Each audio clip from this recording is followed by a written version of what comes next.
A semana deixou-nos dúas imaxes destacadas. Por unha banda, unha caravana de coches que percorreu o casco urbano para protestar polo Estado da Nacional 640 e pola outra o aniversario de Louzao como alcalde da Estrada. Ademais, neste xornal semanal tamén avanzaremos cun fragmento dunha entrevista que imos publicar a vindeira semana. Comezamos.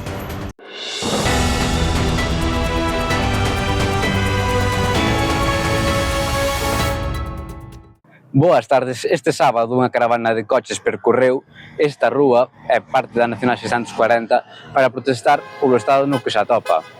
Ademais, piden que se construa a variante.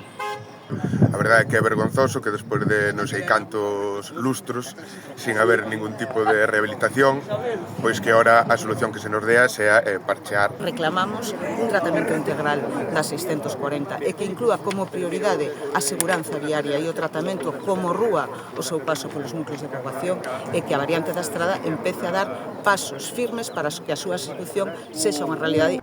O goberno asegurou nunha resposta ao PP que a variante só se construirá dependendo das disponibilidades orzamentarias e das prioridades que se asignen. O estradense vai recibir a medalla ao mérito deportivo pola súa trayectoria.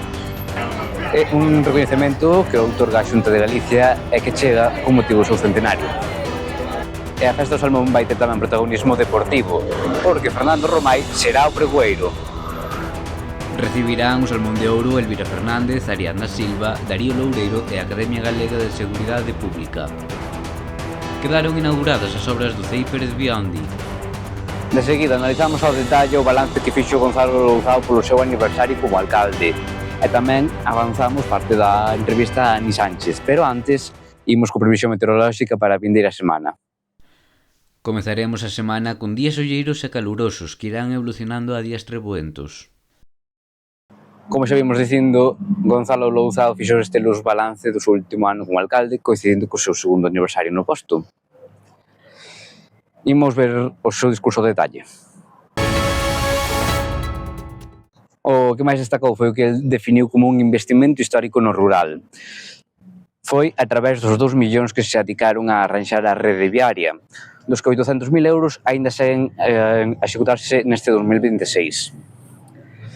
Ademais, avanzou que vaise ampliar o investimento para o rural e que os asfaltados este ano caerán para as estradas nas que se veu como prioritario durante a visita ás parroquias.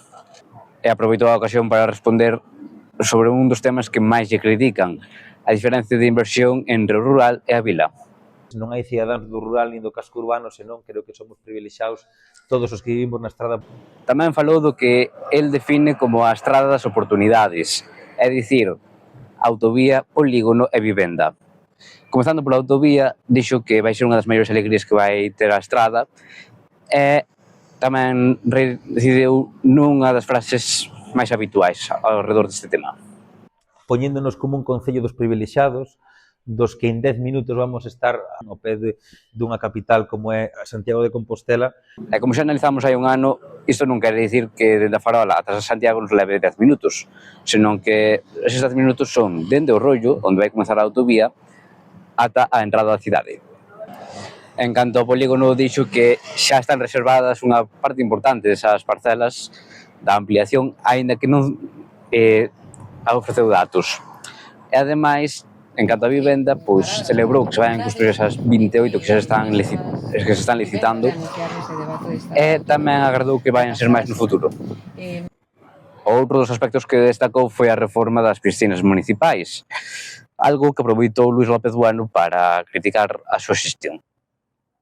Tamén mencionou o mal estado no que se topan algunhas das rúas da estrada e o servizo de recollida de lixo, do que di que ten un funcionamento deficiente. Fíxoo a partir das imaxes que lle enviaron os estradenses. Faleceu Carlos Mella Villar aos 95 anos de idade.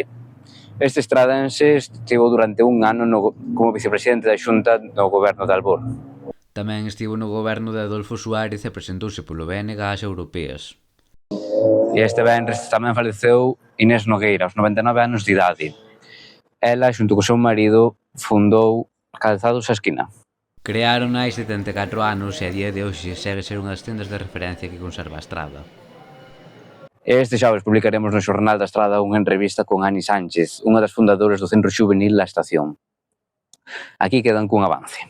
Y realmente para nosotros era muy frustrante ver todos los años cómo la juventud y los vecinos y las empresas sí hacían un esfuerzo por ayudar y sí llegaban a conseguir esos objetivos que hacemos en conjunto, pero la administración nunca, ¿no? Entonces dijimos, vale, ¿por qué? ¿Por qué es necesario que yo tenga que sacar los números para que toda la comunidad se dé cuenta de que en un proyecto de 4 meses la juventud en actividades invierte más de 30.000 euros en su esfuerzo, materiales, premios que se dan en las actividades y demás, pero por ejemplo para una administración es mucho dinero, o para una administración 6.000 euros al año es suficiente. Yo creo que era necesario llamar a la reflexión pública y que la comunidad supiera un poco lo que hay detrás.